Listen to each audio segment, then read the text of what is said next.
20 दिसंबर 2025 को national testing agency ने अपनी ऑफिशियल वेबसाइट पर एक पब्लिक नोटिस जारी की है। इस पब्लिक नोटिस में बताया गया है कि यूजीसी ने दिसंबर 2025 का इम्तिहान 85 सब्जेक्ट्स में पूरे मुल्क हिंदुस्तान में सीबीटी मोड में 31 दिसंबर 2025 से 7 जनवरी 2026 के दरमियान लिया जाएगा। इस इम्तिहान का शेड्यूल ऑलरेडी बता दिया गया है।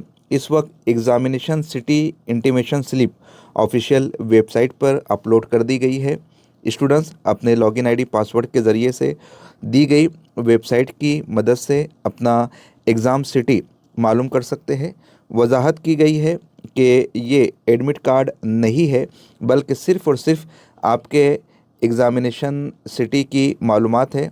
बहुत जल्द एडमिट कार्ड आपके ऑफिशियल वेबसाइट पर अपलोड कर दिया जाएगा। स्टूडेंट्स ऑफिशियल वेबसाइट पर विज़िट करते रहे।